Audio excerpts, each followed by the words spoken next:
मध्य प्रदेश सरकार ने 3 नवंबर को एक बड़ा फैसला लिया है।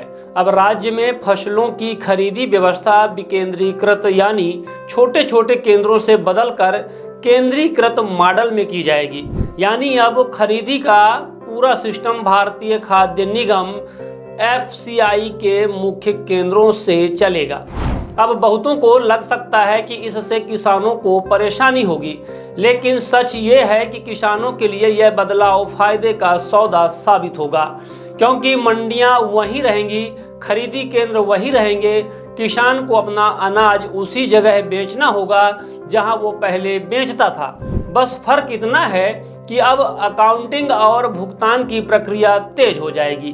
दरअसल पहले विकेंद्रीकृत व्यवस्था में हर छोटे केंद्र पर राज्य सरकार को पैसों का अलग अलग हिसाब और भुगतान प्रबंधन करना पड़ता था। इससे किसानों को पैसे आने में कई दिन लग जाते थे। लेकिन अब केंद्रीकृत सिस्टम में भुगतान सीधे FCI के जरिए होगा, यानी फसल बेचने के 72 घंटे के भीतर ही पैसा किसान के खाते में पहुंच जाएगा।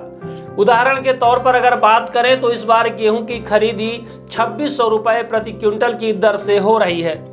पहले किसानों को इस रकम के लिए इंतजार करना पड़ता था, लेकिन अब फसल बेचने के 3 दिन के अंदर ही पैसे सीधे खाते में आएंगे। इससे किसानों को न सिर्फ तेज भुगतान मिलेगा, बल्कि वे अगली बुआई के लिए भी समय पर तैयारी कर सकेंगे।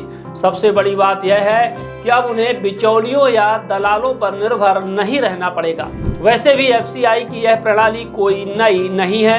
उत्तर प्रदेश, हरियाणा, पंजाब, राजस्थान और छत्तीसगढ़ जैसे कई राज्यों में पहले से ही इसी व्यवस्था से धान और गेहूं की खरीदी हो रही है और वहां के किसान इसका सीधा फायदा उठा रहे हैं। मध्य प्रदेश में यह बदलाव आने के बाद उम्मीद है कि किसानों को भी तेज पैसा, निश्चित कीमत और कम झंझट वाली खरीदी व्यवस्था मिलेगी। किसानों के लिए तो हमारी सरकार है। किसान की सेवा से, किसान के आशीर्वाद से, किसान का बेटा ही सरकार के मुखिया के नाते से सारे मंत्रिमंडल के माध्यम से प्रदेश की सेवा कर रहे हैं। ऐसे में किसानों को कोई तकलीफ आने वाली नहीं है। कुल मिलाकर सरकार का यह कदम किसानों के लिए एक राहत भरा फैसला साबित हो सकता है। जहां फसल बिकेगी उसी मंडी में, लेकिन अब पेमेंट होगा तेज, साफ और सीधा।